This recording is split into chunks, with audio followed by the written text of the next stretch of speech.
Good morning, children. Saram. Children, welcome in this new lecture of physics, chapter electricity. In the previous lecture, you all have learned about parallel and series combination of resistances. Now, if you all are knowing about parallel and series combination of resistances, can you tell me in our household electric circuit which type of combination we use? Can you make a guess? Okay, I'm giving you the answer and you just find out whether your answer is correct or not. Children, in our domestic electric circuit, we are having different lights and various other electrical appliances, and we connect them in parallel combination. Why we use parallel combination? For this, we have to compare the parallel and series combination of resistances, and after comparing these two combinations, we get some disadvantages of series combinations and advantages of parallel combination. After getting these things, then we have chosen parallel combination of resistances in household electric circuit.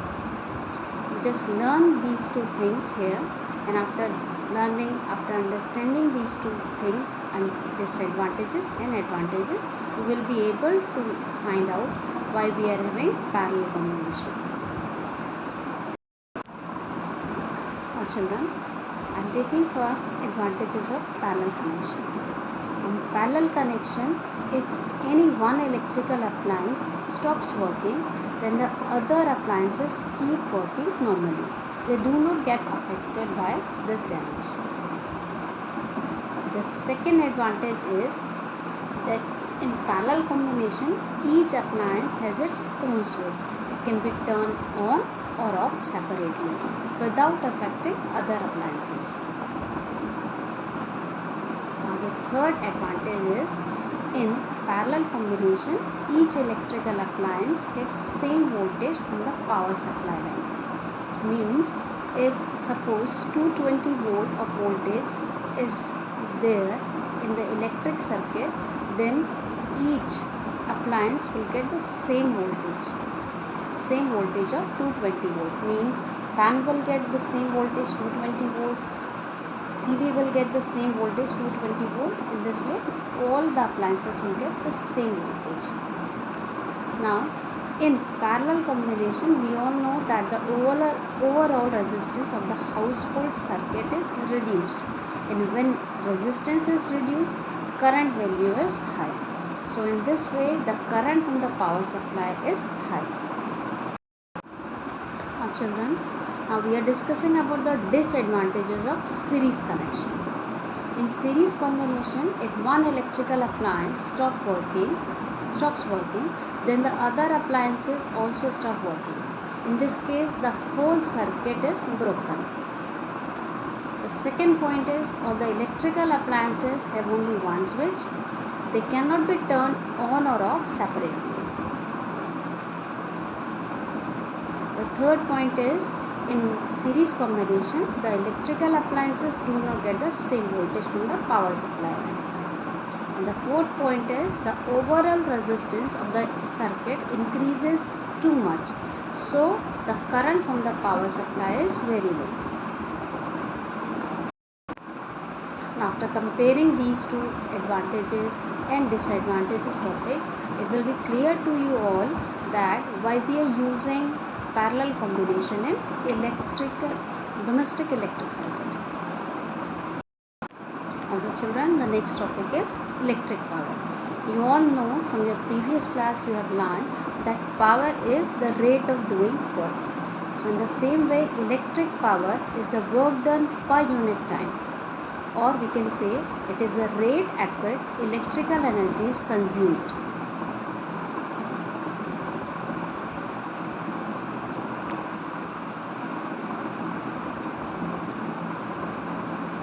The expression for power is work done upon time taken. That can be written as P is equals to W upon T. The unit of power is watt. The unit of power is watt. Children, in exams it is asked define the unit of power or define 1 watt. So if you want to write down the definition of 1 watt, you can write it as 1 watt. As you all know, 1 watt is equal to 1 joule upon 1 second. You can define it as when an electrical appliance consumes 1 joule of energy, that I can show you here. If an electrical appliance consumes 1 joule of energy in 1 second, then its power is said to be 1 watt. This is the definition of 1 watt. When an electrical appliance consumes 1 joule of energy in 1 second, then its power is said to be 1 watt. Now children, I am showing you some more formulae of electric power. In first case, I am taking this as you all have learned that the potential difference is equal to work done upon charge. But we can write it as W is equal to V into Q. And Q, the value of Q was I into T. So we can place these values in W is equal to V into Q. And we are writing this as, we have taken here values W. This W is equal to V. It is equal to V. And the value of Q we are having here, the value of Q is I into T. So we are having this one as W is equal to V into Q. This we are getting from here. And if we are placing these values, and we are getting W is equal to V into I into T.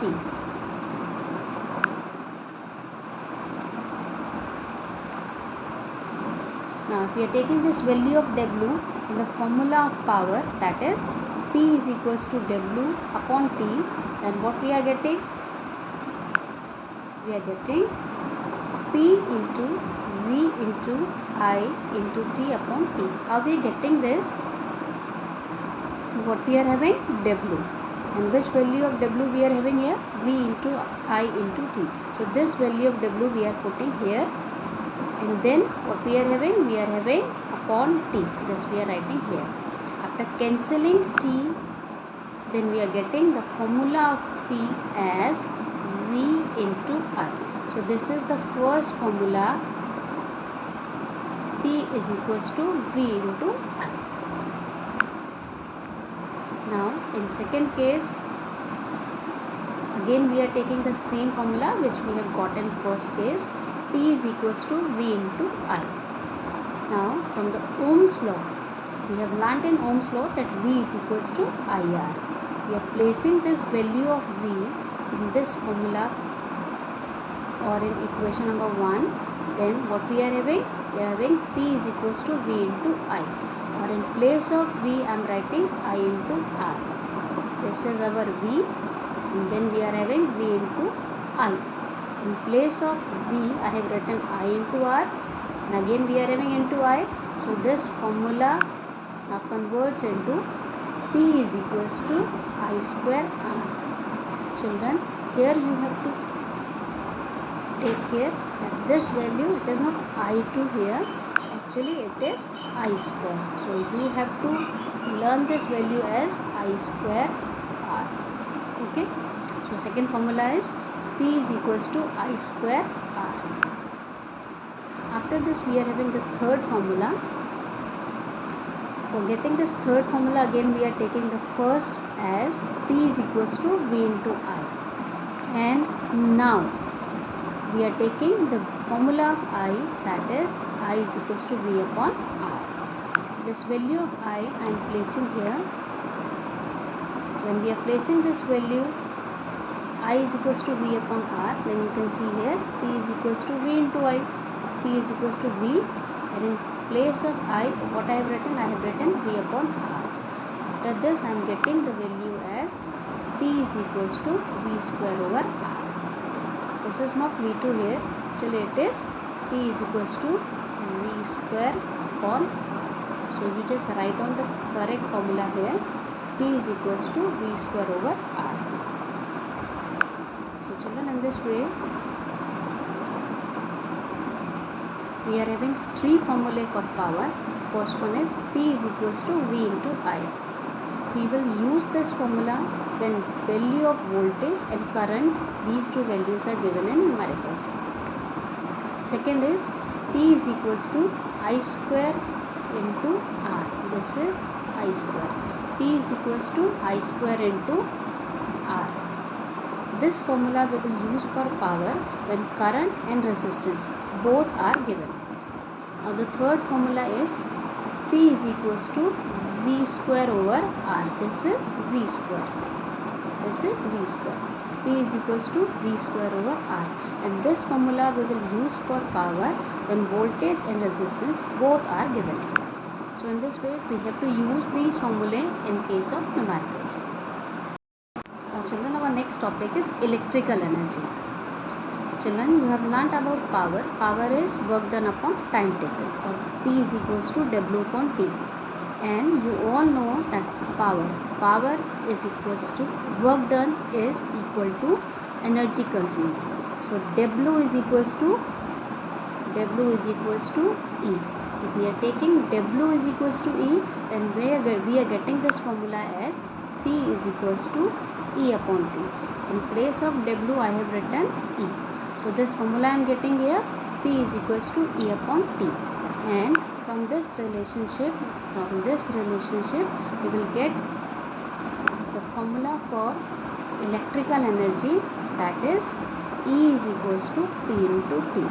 So the formula for electrical energy is P into T, and in this way we can define electrical energy. Electrical energy is the product of power and time.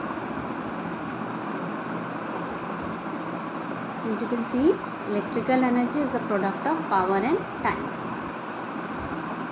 The unit of electrical energy is watt hour, and the commercial unit of electrical energy is kilowatt hour.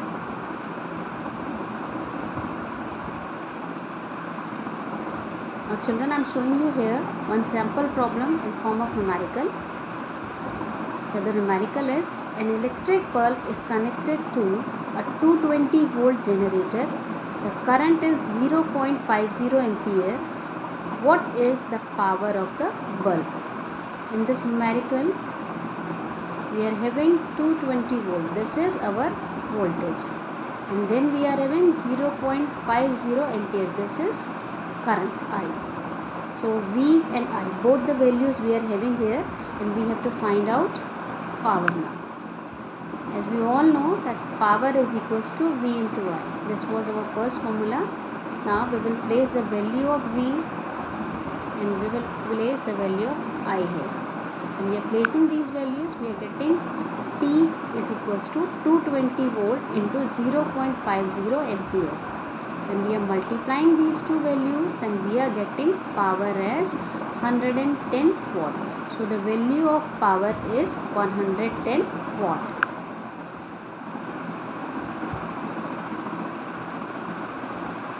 Now children, here is one more numerical. An electric bulb is rated 220 volt and 100 watt. What will be the power consumed by this bulb when it is operated on 110 volt? Children, now in this question we are having 220 volt, this is our voltage, and then we are having 100 watt, this is the power. So we are having P and V here. Which value is missing here? The value of R resistance is missing here. This we have learned in formula P is equals to V square over R. So if we are seeing this formula, then V, the value of V is here and the value of P is also here. Only the value of R is missing. So first we will try to find out the value of R. So here you can see power is 100 watt, voltage is 220 volt, but R resistance is missing here. So first we will find out resistance by using formula P is equals to V square over R. P is equals to V square over R. This formula we will use here. Then we are getting these values as The value of power is 100. The value of V square. V square means V into V. The value of V is 220 and R is unknown here. This we are writing as R only. After this we are getting the value of R as 220 into 220 by 100. It is equals to 484 ohms. So the value of R is 484 ohms.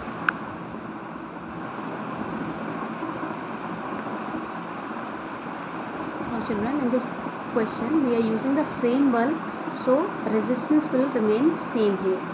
So this resistance value we are having as 484 ohms. This we are using here, but the value of voltage is changed now. This is 110 volt. We have to use resistance is 484 ohms and voltage is 110 volt. Then what will be the value of power? Again we have to use the formula of power. When we have resistance R and voltage V, then which formula we are going to use? We are using formula P is equals to V square over R.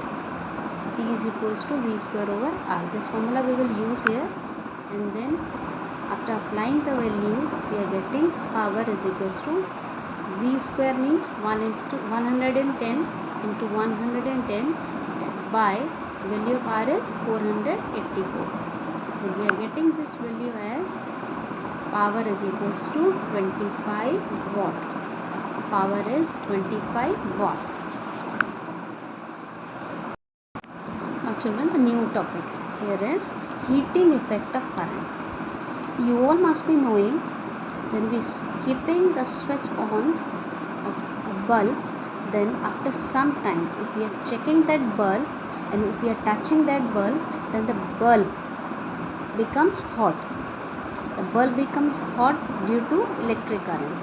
So this is coming in the category of heating effect of current. What is heating effect of current? When an electric current is passed through a high resistance wire, then wire becomes hot and produces heat. This is called the heating effect of current. And this heat which we are obtaining here, it is obtained by the transformation of electrical energy into heat energy. Electrical energy into heat energy. And this heat we can utilize in many electrical appliances, heating appliances like iron, geysers, oven, toasters, etc. Now, if we want to find out the amount of heat which is produced by an electrical device, then we can calculate this value also by using formula. So I am deriving formula for heat now. As we all are knowing that power, formula for power was V into I, and heat energy, heat energy, it is energy, and E is equals to P into T. So we are using the same formula for heat energy also, that is P into T. Now we have taken the value of P, V into I here. So in place of P I am writing here V into I, and then we are having into T. So the formula for heat which I am getting here, that is V into I into T. But again, as I am knowing, in Ohm's law we have learned that V is equals to IR. Again I am replacing these values. In place of V I am writing here I into R. Then we are having our I, that is I, and then we are having T. So after solving this, what we are getting? We are getting the formula for heat produced by an electrical device, that is equals to I square. It is I square.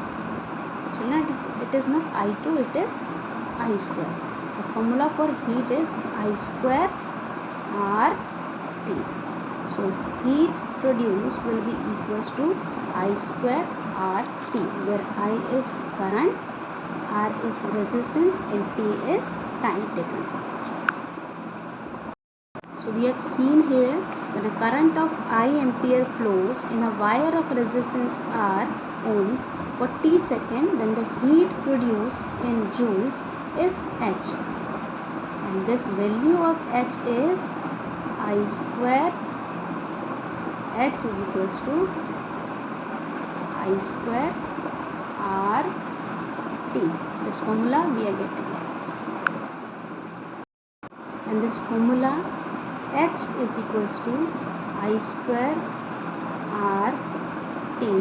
This is known as Joule's law of heating. Yes, this expression H is equals to I square RT. It is also known as Joule's law of heating. Now children, this formula we have learned as H is equals to I square RT. According to Joule's law of heating, the heat which is produced in a wire, it is directly proportional to the square of current. It is directly proportional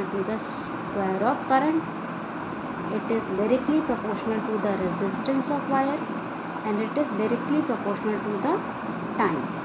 So what we have learned from the Joule's law of heating, that heat produced, it is directly proportional to the square of current, resistance and time.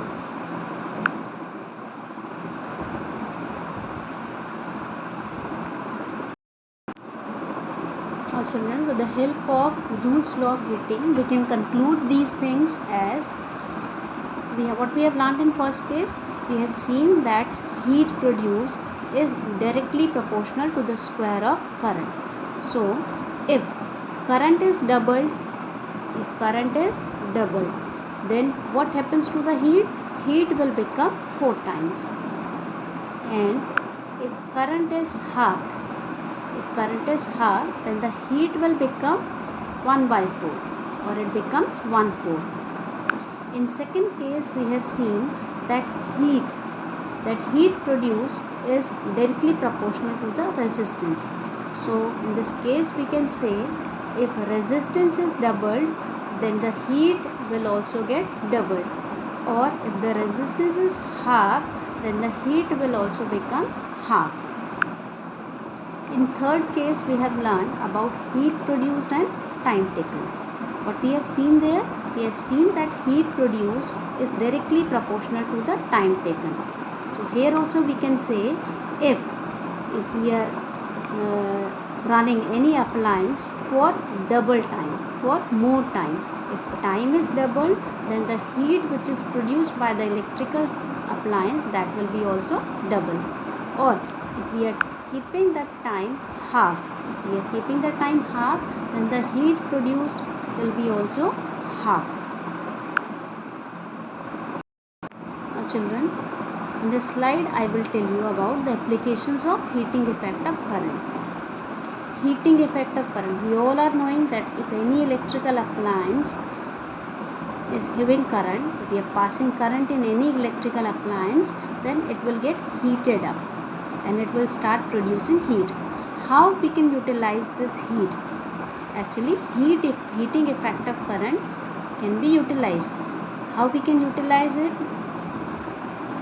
We can utilize this heating effect of current in working of electrical heating appliances like geysers. In geysers, what we are doing? We are using warm water. We are using irons. We are using heaters. All these appliances are working on heating effect of current. We can also use this heating effect of current in electric bulbs for producing light. In electric fuse also, we are using the heating effect of current. This we are using for protecting household wiring and electrical appliances. Now children, I am showing you this figure of bulb. In this electric bulb, you all will be able to see this part. What this part is known as, it is filament. What this is? This is filament. This is the filament of bulb. And we all are knowing how a bulb is giving light. When electric current is passed through a bulb, then the filament of the bulb gets heated up, and as it becomes white hot, it emits light. So here we are using filament, this filament which we are using in a bulb, it is made up of tungsten metal. The filament of bulb is made up of tungsten metal. We are using tungsten metal in bulb. Why? Because of some reasons. The first reason is the tungsten wire has very high resistance, and the tungsten wire has very high melting point. It has very high melting point.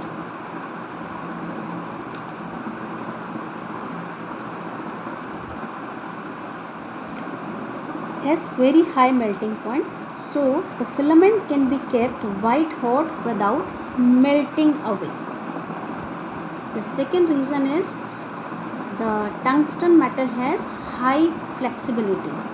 And the third reason is the tungsten metal evaporates less at high temperature. Because of these reasons, we are using tungsten metal in filament of bulb. Now children, one more thing is there for bulb. In electric bulb, some chemically unreactive gases are filled like argon or nitrogen. These gases are filled in a bulb because these gases do not react with the hot tungsten. These gases do not react with the hot tungsten.